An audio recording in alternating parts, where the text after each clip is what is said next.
Përshëndetje të nderuar shikues dhe mirë se vini në edicionin informativ këtu në Blu Televizion, ku do të njohim zhvillimet më të fundit nga vendi, rajoni dhe bota. Nisi me aktualitet.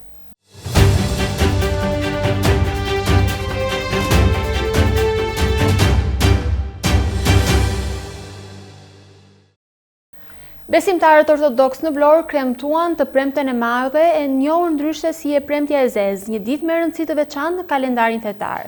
Ceremonia u zhvillua në kishën Shën Thodori në Vlorë edhe po ashtu në Zvërnec. Besimtarët ortodoks në Vlorë kanë kremtuar të premten e madhe e njohur ndryshe si e premtja e zezë, një ditë me rëndësi të veçantë në kalendarin fetar. Kjo ditë simbolizon përkujtimin e vuajtjeve dhe kryqëzimit të Jezu Krishtit, duke u konsideruar një nga momentet më të dhimbshme, por edhe më të shenjta për të krishterët, pasi i kushtohet sakrificës së tij për shpëtimin e njerëzimit. Ceremonia është zhvilluar në kishën Shën Thodori në Vlorë, ku besimtarë të shumtë janë mbledhur për të marrë pjesë në ritet fetare dhe për të shprehur për kushtimin e tyre. Atmosfera ka qenë e qetë dhe reflektuese, e shoqëruar me lutje dhe këngë kishtare tradicionale.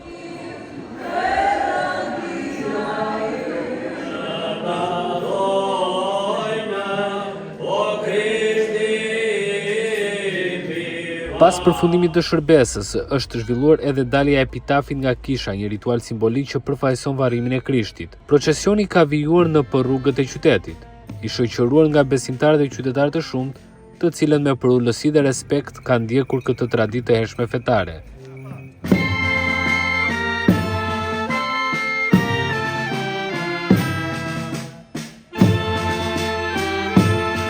Ndërkohë, si çdo vit në prag të Pashkës, besimtarët ortodoks dhe banorët e Zvërnecit u mblodhën për të kremtuar të premten e madhe duke marrë pjesë në ceremoninë e epitafit. Me përkushtim dhe devocion, qytetarët ndoqën procesionin tradicional i cili shënon një nga momentet më të rëndësishme të kalendarit liturgjik ortodoks. Zvërneci edhe këtë vit u bë qendër e kësaj tradite shpirtërore, duke ruajtur vazhdimsinë e riteve dhe kulturës fetare që përcillet brez pas brezi, në një atmosferë të qetë dhe solemne.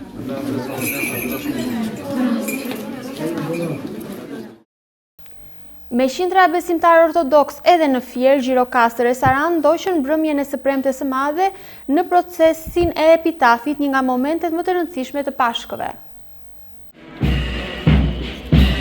Qindra besimtarë ortodoks dhe qytetarë fierak kanë ndjekur mbrëmjen e së premtes së madhe, procesionin e epitafit, një nga momentet më të rëndësishme të Pashkëve. Ceremonisë simbolike i kanë paraprirë timbrit e bandës frymore, ndërsa epitafi ka dalë nga katedralja e Shëngjërzit rreth orës 19:30, i shoqëruar nga besimtarë të shumtë të gjitha moshave. Sipas traditës, procesioni ka përshkruar qendrën e qytetit të Fierit, duke përcjellë mesazhe paqe, besimi dhe shprese për të rikthyer në pas në kishë mes pjesëmarrjes së qytetarëve. E premtja e madhe përfiton tekën e Jezusit në kryq dhe paraqit kulmin e ndërtimit të Pashkëve, që shënohet me meshën e mesnatës dhe shpalljen e ringjalljes.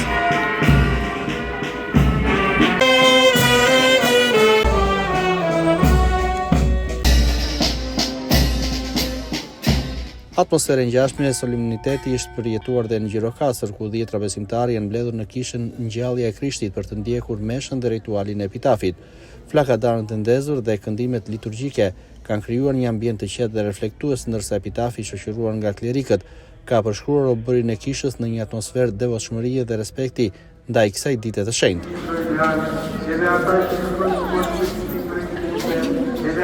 Në Sarandë, besimtarët ortodoks kanë përkuptuar po ashtu të premten e madhe në kishën Shën Harallambi, ku qindra qytetarë morën pjesë në ceremonitë fetare të drejtuar nga Atë Kozmai. Pas përfundimit të shërbesës, epitafi dhe besimtarët kanë përshkruar bulevardin kryesor të qytetit, duke krijuar një atmosferë të veçantë për kushtimi dhe reflektimi, për të rikthyer më pas në kishë. Edhe këtu ritet fetare kanë theksuar simbolikën e sakrificës dhe shpresës që kulmon me festën e ringjalljes. Luftrat sjellin vdekje, të bëhemi paqebërës në një botë që po shkatrohet nga urrejtja e lakmia. Kryepiskopi Ioan ka ardhur me një mesazh të fortë në prag të Pashkëve ortodokse. Kryepiskopi Ioan uron besimtarët ortodoks për festën e Pashkës. Falja e shkatëron të keqen, thot kryepiskopi, i cili fton të gjithë qytetarët të hapin zemrat ndaj besimit, duke injoruar indiferencën. Në orën 23 në të gjitha kishat ortodokse në vend zhvillohet shërbesa e ngjalljes. Në mesazhin e Pashkës Ortodokse, kryepeshkopi i Tiranës, Durrësit dhe i gjithë Shqipërisë, Ioani përcjell një thirrje për paqen në gjithë botën të trazuar nga luftërat dhe pasiguria. Fortlumturi Ioani thotë se luftërat e përgjakshme po shkaktojnë vdekje dhe vuajtje, ndërsa duke ju referuar fjalëve të para të Krishtit pas ngjalljes, ai thekson se mesazhi i tij është i qartë. Sot bota është e trazuar, luftërat e përgjakshme vazhdojnë të shkaktojnë vdekje dhe vuajtje. Frika e së nesërmes mbulon popujt të tërë, pasiguria troket kudo. Në mes të kësaj stuhie Krishti i ngjallur përsëri, paqe në ju. Le të ndalemi në fjalët e para që tha Krishti i ngjallur kur shfaq para nxënësve të tij. Ai nuk u tha atyre fitore, as lavdi, dhe as pushtet, por u tha paqe në ju. Hyri në dhomën ku ata ishin mbyllur nga frika dhe u dhuroi atë që bota nuk mund ta jap kurrë, paqen që nuk varet nga kushtet, nga ekuilibrat gjeopolitik, nga marrëveshjet njerëzore, por paqen e Perëndisë që ka përsen çdo mendje. Një paqe e thellë shpirtërore, e cila vjen fillimisht nga pajtimi i njeriu me Zotin dhe pastaj shtrihet me të gjithë njerëzit. Sot bota është e trazuar. Luftrat e përgjakshme vazhdojnë të shkaktojnë vdekje dhe vuajtje. Frika e së nesërmes mbulon popujt të tërë, pasiguria troket kudo. Në mes të kësaj stuhie, Krishti i ngjallur përsërit paqe në ju. Ky nuk është thjesht një urim mirësjellje shoqërore, por është një realitet ontologjik. Vdekja u mund. Dhe nëse u mund vdekja, atëherë çfarë mund të na trazojë më? Le ta gjejmë këtë paqe të Perëndisë në zemrat tona dhe pastaj ta përhapim atë kudo, së bashku me lajmin e gëzuar se Krishti u ngjall dhe i dhuroi botës jetën dhe paqen e përjetshme. Krishti u ngjall. Kryepeshkopi thekson se zgjidhja nuk është hakmarrja, por falja dhe dashuria. Falja e shkatëron të keqen, ndërsa hakmarrja e shumëfishon atë, thekson kryepeshkopi Ioan në mesazhin e tij. Ai ndalet edhe në sfidat e kohës moderne, duke theksuar se ndjekja e pasurisë dhe statusit nuk sjell qetësi shpirtërore. Jetojmë në një epokë ku njeriu ndjek pa pushim të mirat materiale, sigurinë, statusin shoqëror dhe megjithatë ndihet më i zbrazur, më i vetmuar, i paplotësuar, më i shqetësuar se kurrë, shprehet kryepeshkopi Ioan. Në vijim të mesazhit të tij, fortlumturi Ioani thekson se shpresa dhe siguria e vërtet burojnë nga ngjallja e Krishtit. Në këtë botë të trazuar na mjafton vetëm një siguri. Krishti u ngjall dhe jeton, dhe nëse jeton Krishti, jetojmë edhe ne. Dhe nëse jetojmë në Krishtin, atëherë as vdekja, as ligësia, as varfëria, as përndjekja nuk mund të na ndajë nga dashuria dhe nga paqja e tij. Kryepeshkopi e mbyll mesazhin e tij me një thirrje për të gjithë besimtarët ortodoks, por jo vetëm. Le të bëhemi ne vetë paqebërës në një botë që po shkatërohet nga urrejtja, nga lakmia dhe egoizmi, por që të bëhemi paqebërës fillimisht duhet të kemi paqe brenda nesh. Mbrëmjen e sotme në orën 23 në të gjitha kishat ortodokse në vend zhvillohet shërbesa e ngjalljes që zgjat deri pas mesnatë. Kryeministri Edi Rama në një tur 3 ditor në jug të vendit, ndërsa të hënën do të zhvillojë disa takime në Vlorë. Blu Televizion ka zbardhur agjendën e kryeministrit në Vlorë. Ndiqni raportimin e gazetarit Armand Xhelili. Në vijim të turit punët e Shqipërisë, kryeministri Edi Rama do të vijojë një tur 3 ditor në jug të vendit, ndërkohë që Kales do t'i ketë ditën e sotme në orën 17 për të nisur më pas drejt Dërmiut, ku mendohet se kryeministri do të kalojë festën e Pashkës. Ndërkohë që Blu Televizion ka zbardhur agjendën e kryeministrit Edi Rama ditën e hënë, ku do të ketë disa takime. Do ta nisi me inspektimin në bulevardin e Palmave për të vijur më pas me inspektimin në shënditoren pranë plazhit të vjetër. Ndërkohë që në orën 11 të mëngjesit kryeministri Edi Rama do të zhvillojë një takim me Asamblen e Partisë Socialiste në ambientet e Pallatit të Kulturës, për ta mbyllur më pas në një takim me biznesin dhe më pas kryeministri Edi Rama do të nisë drejt Tiranës. Kryeministri Edi Rama do të jetë në një tur 3 ditor në jug të vendit, ndërsa të hënën do të zhvillojë disa takime në Vlorë.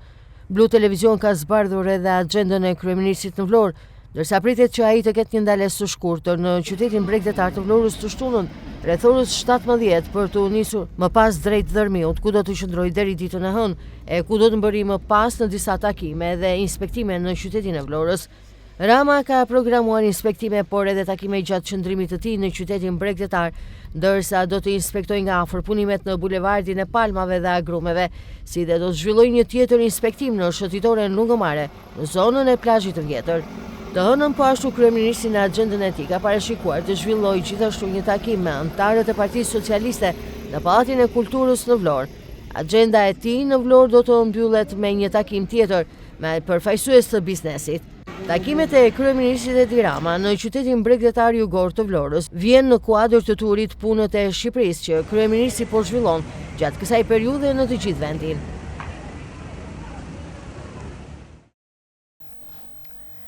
Bordi i Transparencës ka ndryshuar çmimet e karburanteve në vend duke i rritur sërish ato. Duke nisur nga e premtja pas dite, çmimet do të jenë të pandryshueshme deri në mbledhjen e radhës së bordit. Bordi i Transparencës ndryshon sërish çmimin e karburanteve. Në vetëm pak ditë ky bord ka ndryshuar gati 2 herë çmimin e karburanteve, duke nisur nga 214 dhe aktualisht në 217 lek për litër, ndërkohë që çmimi i benzinës është në 176 lek për litër. Pritet në mbledhjen e radhës të përcaktohet se si do të bëhet me çmimin e karburanteve, duke patur natyrisht në konsideratë edhe çmimin e burcës në tregjet ndërkombëtare. Bordi i Transparencës ka ndryshuar sërish çmimet e karburanteve në vend, duke nisur nga e premtja pas dite 1 litër naftë në pikat e tregtimit me pakicë tregtoi me 217 lek, ndërsa 1 litër benzin ka arritur në 176 lek. Kjo rritje vjen pas disa ndryshimeve të shpejta brenda vetëm 4 ditëve të fundit, ku çmimi i naftës ka kaluar nga 210 lek në 214 lek për litër dhe tashmë në 217 lek për litër. Kjo është një tjetër rritje që pritet të ketë ndikim të drejtë për drejtë te konsumatorët, duke reflektuar edhe në koston e jetesës, si dhe në çmimet e produkteve të tjera.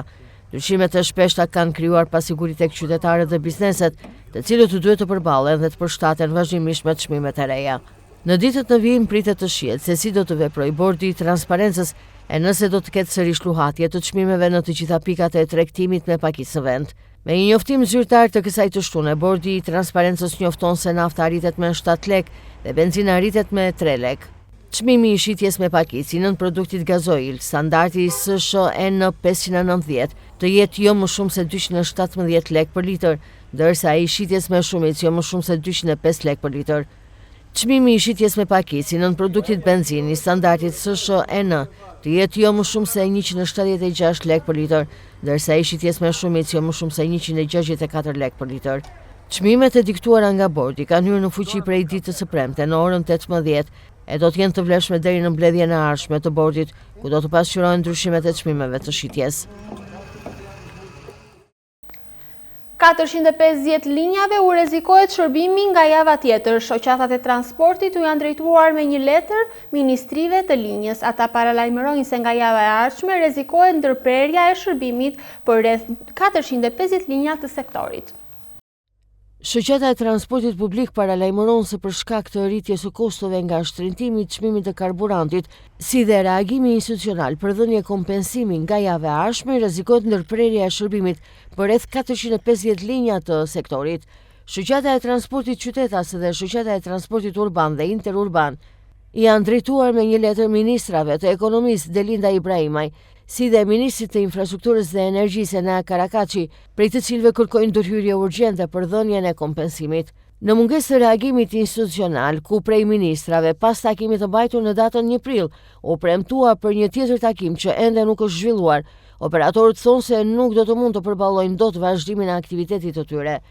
Kërkesa kryesore e operatorëve mbetet të dhënia e kompensimit, duke zbatuar skemën e ngjashme me atë të vitit 2022.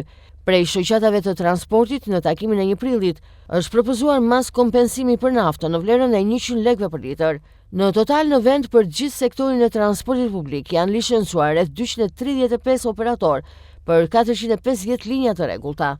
Në letrën e drejtuar ministrive shkruhet: në vijim të takimit të zhvilluar në datën 1 prill 2026 ndërmjet përfaqësuesve të institucioneve si dhe përfaqësuesve të sektorit të transportit publik, po ju drejtojmë sërish në emër të shoqatës kombëtare të transportit qytetas dhe shoqatës së transportit urban dhe interurban për të kërkuar informacion lidhur me ecurinë e shqyrtimit të kërkesave tona, si dhe për të kërkuar ndërhyrje të menjëhershme emergjente në mbështetje të këtij sektori.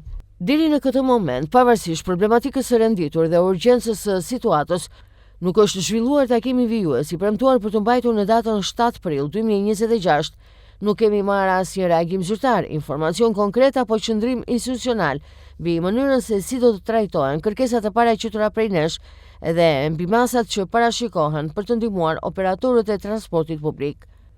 Shoqata paralajmëron se në mungesë të një ndërhyrje të shpejtë dhe konkrete nga ana e institucioneve përgjegjëse, operatorët nuk do të kenë mundësi financiare për të përballuar vazhdimin normal të aktivitetit nga java e ardhshme. Përjedhojnë nëse institucionet nuk reagojnë, operatorët e transportit paralajmërojnë se nga java e ardhshme do të vihet seriozisht në rrezik vijimësia e shërbimit publik për qytetarët. Prej vitesh qyteti i Vlorës përballet me një mungesë të madhe, atë të banjove publike. Sipas qytetarëve, asnjë banjë publike nuk ka, madje as kundrejt pagesës. Prej vitesh qyteti bregdetar i Vlorës përballet me një mungesë tepër të madhe, atë të banjove publike. Pavarësisht se në qytetin bregdetar shumica e banorëve janë të moshës së tretë, sërish sipas tyre asnjë banjë publike nuk ka. Në rast të nevojave personale, qytetarët tonë se detyrohen që të shkojnë në lokale, ku sigurisht duhet të paguajnë. Ata tregojnë se paguajnë tarifa që as nuk i përballojnë dot me pensionet që kanë. Për qytetarët e rëndësishme është krijimi i banjove publike, një nevojë emergjente për ta. Ndaj qytetarët apelojnë përkundrejt pushtetit lokal të mendojë për ta, duke investuar në krijimin e banjove publike. Ja, kryesore, sidomos për të çështje planuarit është ja më primare. Tu ka pas atje. Edhe e gjuna, o prishën se e bën gjelbërim, e bën dhe beton, edhe vetëm për banjë publike. E gjuna për këta pensionistat, kjo është kryesore për pensionistat. Leson sidomos për këta pensionistat, për të tjerë të hajtë se do vend të pinë kafe në lokale dhe e marrojnë punë. Po për pensionistat është shkëterë gjuna. Po jo, po të ishe, më beti për të ishe beni lokal, nuk bini në cepave, po të ishe kosh me dhe mëndje, e kene zdo cepë shumë e keqë, sa do të ruaj shtetit. Pa diskutim, sidomos për neve je pa diskutim. Po neve moshatarët vuajmë që që vërteta. Po kur ju ndodh kjo turpërojmë, se s'dikut veç. E kështu që duhet pa tjetër. E bën atë, pasaj e këmë gjoja për të blozur fëmit. Ajo, ale është bërë në faktë. Qarë thuti, po do veshte lokal, po të vime e turpër. Të veshte lokali, se lokali a ju shjet me dhe. Herë të lë, herë të lë. Po të kishte dhe një me pagesë dhe do pagosh nga e keqja. S'ke qarë bënë. Qarë diskutim, do të kjetë. Qarë e ka patur. Se dim politika, ka patur. Një ka qenë tu, aty, bravo. Një ka gjithë të fabrikoritit, një s'ketë. Tu ka dhe shumë moshatar që frekuentojnë të zonë. Po tani do vesh në klub me lek. Me lek çdo gjë, edhe ajri do bëhet me lek. Edhe i traktua se po në rregull pas. Të rinë mase do e bën më mirë megjithëse. Edhe me lek të bëhen, po të ketë panje publike. Edhe me lek të bëhen ato, po të ketë shërbim është. Po bëni një to banjë. Si e shikoni ju si qytetar, është e nevojshme? Po është si, bëni. Një ose dy. Mund dhe njeri të pi një kafe atje dhe në banjë. Duhet banjo publike, po pa tjetër që do vesh atje do paguash dhe kafen se ndryshe të lë ai atje. Shumë gjëra kanë ndryshuar, shumë gjëra janë bërë.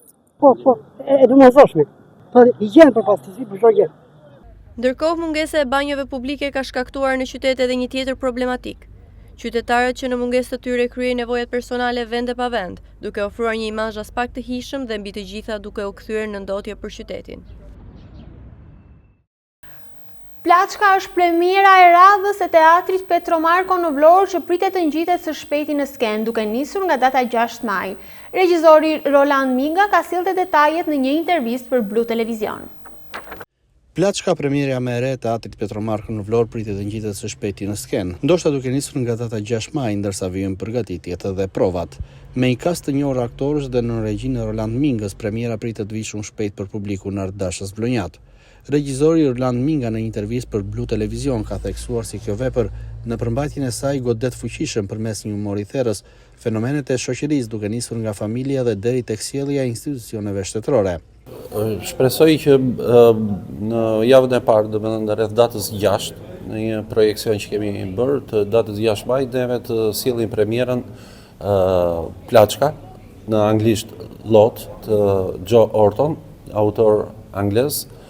Një autor i cili godet drejt për së drejti fenomenet e shoqërisë duke kaluar nga familja deri tek qëndrimi që mban ndaj institucioneve të shtetit, të përfaqësuara këtë radhë nga një inspektor policie. Do të thosha që në kushtet në të cilat ne jetojmë, në situatat në të cilat ne jetojmë, problematika që trajton Joe Hortoni është e fortë. Është e fortë dhe madje edhe mënyra se si është trajtuar dramaturgjikisht, nuk është një shpat e thjesht e cila pret, po është me dhëmza e cila sharon në thelb shoqërinë tonë dhe institucionet. Në këtë drejtim them që e servirur kjo, pavarësisht se mund të duket si dramatike, e servirur kjo me një humor të hollë dhe të fortë njëkohësisht, në të cilën mbahet qëndrim në çdo moment.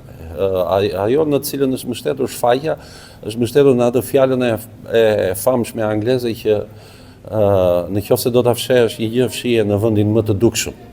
Lëre në vendin më të dukshëm. Dhe në këtë drejtim ne kemi punuar me skenografin Drini Sheu për ta krijuar këtë lloj transparence, për të treguar, për të dhënë mesazh spektatorëve që këta njerëz kanë zgjedhur të mos shohin gjërat që duken ashiqare. Regjizori Minga ndalet gjithashtu edhe tek përbërja e kastit, ku përfshihen aktorë të minjor të teatrit Petromarko, por edhe emra të rinj. Serviru nga një trup aktorësh tashmë të konsoliduar, Asrit Mamaj, Artan Islami, Margen Caushi, shtuar këtu edhe 2 aktorë të rinj të teatrit që ne shpresojmë që t'i kemi së shpejti në trup Igli Fusha dhe Loris Sinanaj, të cilët po ndihen rehat në kuptimin artistik të fjalës midis një aktorëve më me eksperiencë dhe trupës më me eksperiencë. Ai shprehet i sigurt se shfaqja do të mirëpritet nga publiku, duke u bërë njëkohësisht edhe një ftesë artë të dashëve vlonjat për ta ndjekur atë. Them që do jetë një shfaqje e cila do ta magnetizoj spektatorin, sipas mendimit tim. Ajo çfarë unë ndjej dhe parashikoj. Për arsye se ka një dialog të zhdërvjellët, ka karaktere të cilat janë trajtuar me elegancë, ku e kanë bërë të jashtëzakonshme të zakonshme. Kjo është edhe një nga karakteristikat e shfaqjes, që gjërat të cilat janë abstrakte dhe absurde në moment caktuar serviren si të zakonshme. Dhe unë shpresoj që spektatori ta ndjej, dhe unë jam i bindur që do ta ndjej impaktin që ka që do ketë me këtë vepër. Por buzëqeshja atyre është i buzëqeshje shqetësuar. Vërtet ne jemi pjesë e kësaj? Dhe unë i pres. Shfaqja Plaçka pritet të jetë shumë shpejt në skenën e teatrit Petromarko në Vlorë, si premiera me fundit që do të ngjitet në këtë teatr. Roland Harizaj dhe Eda Mollaj, çifti fotografëve vlonjat me banim Nathin, kanë çelur Galerinë e Artit në Vlorë, ekspozitën Face 202 Face në rrugë. Janë pikërisht 202 street portrait që zgjodhen nga ato që rruga fal vetëm nga ata që din ta shikojmë. Roland Harizaj dhe Eda Mollaj, çifti fotografëve vlonjat me banim Nathin, kanë çelur në Galerinë e Arteve në Vlorë ekspozitën Face 202 Face në rrugë. Në një ceremoni modeste, ata treguan se janë pikërisht 202 street portrait që zgjodhen nga ato që rruga fal vetëm për ata që din të shikojnë. Na nderuat me ardhen tuaj për të parë përpjekjet tona për një punë të vazhdueshme që kemi bërë bashkë me Landin. Në një gjini fotografie për mua është më e dashura. Është një gjini që mua më shpreh më tepër. Mua më duket kjo gjini si një film i madh. Të gjithë personat janë personazhe. Personazhe si ata, edhe ne të dy jemi personazhe. Kjo ekspozitë ishte në vazhdim të një seri ekspozitash që kemi filluar që do hapim. Ekspozita fotografike u hap si vazhdim i një aktiviteti të mëparshëm, duke sjellë për publikun një koleksion të pasur me fotografi të zhanrit street fotografi. Në fokus të saj janë portretet të realizuara në rrugë, të cilat pasqyrojnë jetën e përditshme dhe realitetin urban në mënyrë autentike. Me fotografi, dhe kësaj radhe do një cilin në Vlorë një gjinit fotografisë që është fotografia e rrugës, street portrait fotografi që quhet në anglisht. Është një nga gjinit më të rëndësishme sot që punojnë nga fotografët, është një gjini e cila kërkon të ketë një përqendrim, të ketë një konceptim për të nxjerrë të vërtetën reale të çdo portreti në rrugë.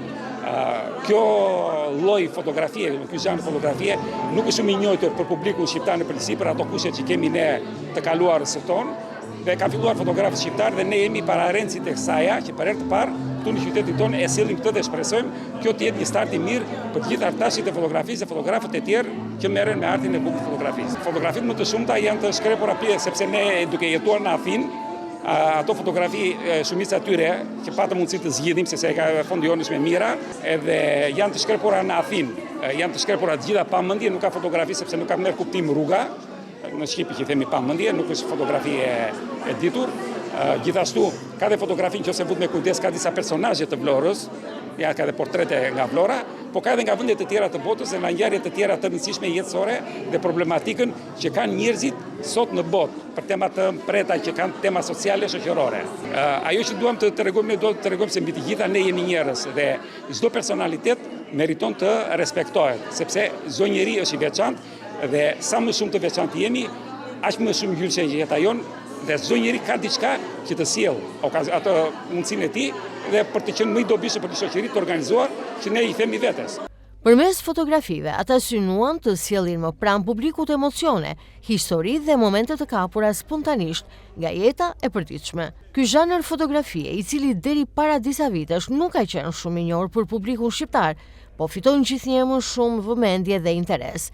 Ekspozita synon të risë ndërgjegjësimin mbi rëndësinë e këtij arti, e të nxjisë poshtu një vështrim më të thellë ndaj realitetit shoqëror. Të pranishëm në këtë ekspozitë dhe aktivitet kulturor ishin njerëz të artit dhe kulturës, artistë të pikturës dhe fotografisë, të cilët vlerësuan punimet. Ç'është e vërteta, unë e kam ndjekur edhe herë tjetër këtë çift dhe më ka bërë shumë përshtypje impenjimi i tyre, përkushtimi i tyre për gjëra të bukura të artit.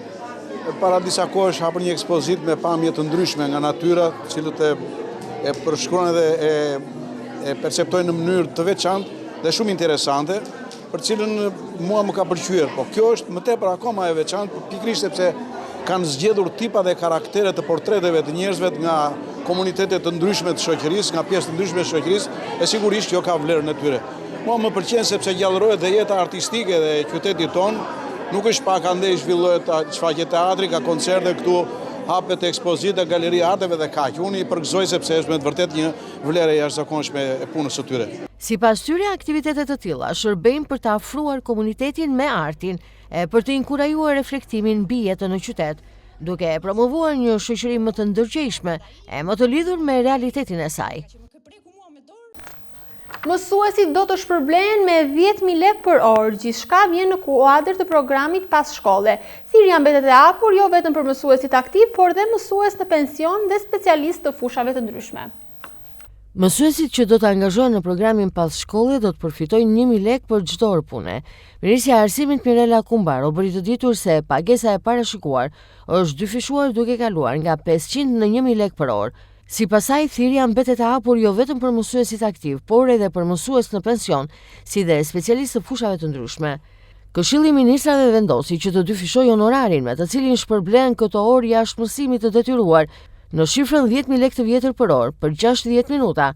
Lista e bashkëpunëtorëve është hapur jo vetëm për mësuesit që janë pjesë e sistemit, por edhe për mësues që janë në pension, si dhe ata që janë aktiv, specialistë të ndryshëm të artit, muzikës, por edhe për artizanët që të bëhen pjesë e programit jashtë shkollor, ku shkollat sot do të kenë fondin e disponueshëm për të shpërblyer në mënyrë dinjitoze këta bashkëpunëtor që vinë nga komuniteti. Të nderuar shikues, kjo ishte gjithçka e përgatitur për edicionin informativ këtu në Blu Televizion. Bashkë miru takofshim.